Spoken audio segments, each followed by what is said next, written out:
কেন নিভৃতে দেশ ছাড়লেন ঢালিউড নায়িকা মাহিয়া মাহি। বড় পর্দায় শেষ দেখা গিয়েছিল রাজকুমার সিনেমায়। এরপর কেটে গেছে প্রায় 1 বছর, আলোচিত কোনো নতুন কাজ নেই। তবে চিত্রনায়িকা মাহিয়া মাহি কখনোই বাইরে যাননি আলোচনার কেন্দ্রবিন্দু থেকে। ব্যক্তিগত জীবন, সামাজিক যোগাযোগ মাধ্যমে সরব উপস্থিতি, সব মিলিয়ে তিনি ছিলেন শিরোনামে। তবে এবার একেবারে ভিন্ন এক কারণে আলোচনায় এলো তার নাম।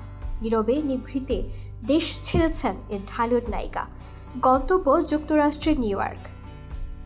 গেল 19 জুন বৃহস্পতিবার সন্ধ্যায় নিউ ইয়র্ক পৌঁছে নিজের ফেসবুকে এক গুচ্ছ ছবি পোস্ট করেন মাহি। ক্যাপশনে মাত্র 3টি শব্দ, ঠিক আছে, ধন্যবাদ, বিদায়। ছবির লোকেশন দেওয়া নিউ ইয়র্ক, যুক্তরাষ্ট্র। সংক্ষেপে তবে স্পষ্টভাবে দেশ ছাড়ার বার্তাই যেন দিয়ে দিলেন তিনি। তবে এই সফরের প্রকৃত উদ্দেশ্য নিয়ে তিনি কিছু বলেননি। গণমাধ্যমকে শুধু জানান, ভিসা পাওয়ার পর আর আসা হয়নি যুক্তরাষ্ট্রে, তাই এবার একটু সময় বের করে এলাম।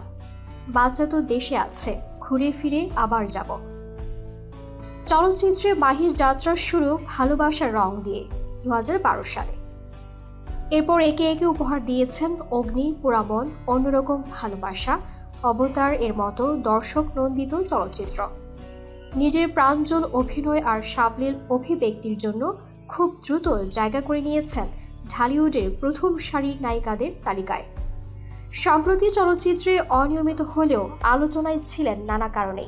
এবার যুক্তরাষ্ট্র সফর ঘিরে নতুন করে শুরু হয়েছে গুঞ্জন। মাহিকেই তবে নতুন করে জীবন সাজাতে চলেছেন? ফের কি শুরু হবে নতুন অধ্যায়?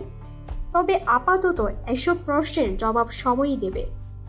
নিউ ইয়র্কের আকাশে আপাতত একটাই লেখা, ঠিক আছে, ধন্যবাদ, বিদায়।